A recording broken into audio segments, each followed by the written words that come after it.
কিতাব লা রাইবা ফি, ওই কিতাবের মধ্যে কোনো ভুল নাই, কোনো সন্দেহ নাই। হুদাল লিল মুত্তাকিন, যারা এই কোরআনকে মেনে চলবে তারাই হবে মুত্তাকি। চিল্লায়ে বলুন না সুবহানাল্লাহ। সুবহানাল্লাহ। এই দুনিয়ার জমিনের মধ্যে অনেক মানুষ অনেক কিতাব লিখেছেন, অনেক বই লিখেছেন। তারা তাদের কিতাবের মধ্যে সুন্দরভাবে বলেছেন, যদি এই কিতাবের মধ্যে কোনো ভুল হয়, কোনো ত্রুটি হয় আমাদেরকে জানাবেন, আমরা সংশোধন করব। কিন্তু আল্লাহ রাব্বুল আলামিন এমন একখানা কিতাব নাজিল করলেন, সেই কিতাবের মধ্যে আল্লাহ রাব্বুল আলামিন গ্যারান্টি দিয়ে বললেন, যালিকাল কিতাব লা রাইবা ফি হুদাল লিল মুত্তাকিন। এই এমন একটি কিতাব, এই কিতাবের মধ্যে কোনো ভুল নাই, কোনো সন্দেহ নাই। যারা এই কিতাবকে মেনে চলবে তারাই হবে মুত্তাকি। চিল্লায়ে বলুন না সুবহানাল্লাহ। সে রব্বুল আলামিন আরো একখানা সূরার মধ্যে আল্লাহ রাব্বুল আলামিন বললেন, আলিফ লাম মিম কিতাবুন আনজালনাহু ইলাইকা লিতুখরিজান নাসা মিনাজ যুলুমাতি ইলান নূর।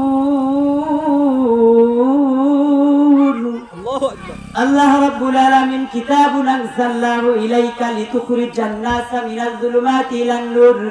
আল্লাহ রাব্বুল আলামিন এই কিতাবখানা নাযিল করলেন, আসমান থেকে নাযিল করলেন এই অন্ধকার মানুষগুলোকে অন্ধকার থেকে আলোর দিকে নিয়ে যাওয়ার জন্য। তাহলে আমরা এখান থেকেই বুঝতে পারি, যারা কুরআনুল কারীমকে মেনে চলবে, যারা কুরআনুল কারীম পড়তে পারবে, যারা কুরআন দিয়ে নিজের জীবনকে বাস্তবায়ন করবে, তারা অন্ধকার থেকে আলোর দিকে যাবে। আর যারা এই কোরআন শরীফ তেলাওয়াত করতে পারে না, কোরআন বোঝে না, কোরআন অনুযায়ী নিজের জীবনকে চলায় না, তারা গোমরাহির মধ্যে থাকবে। এই জন্য আমরা যখন এই দুনিয়া থেকে ওই পরকালে চলে যাব, তখন আমাদেরকে ফেরেশতারা জিজ্ঞাসা করবে, মান রব্বুকা, তোমার রবকে। যারা আমরা জান্নাতি হব তারা বলবে, রব্বি আল্লাহ, আমার রব আল্লাহ।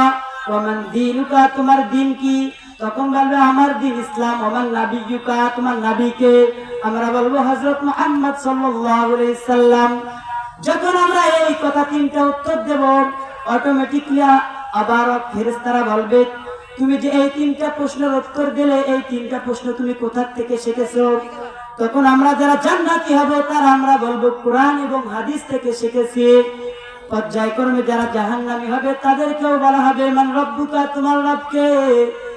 তখন জাহান্নামী ব্যক্তিটা বলবে, লা আদরি, আমি কিছুই জানি না। তারপরে বলা হবে, ওমান দীনুকা, তোমার দিন কি? তখন ওই জাহান্নামী লোকটা বলবে, লা আদরি, আমি কিছুই জানি না। তখন বলবে, ওমান নাবিয়্যুকা, তোমার নবীকে?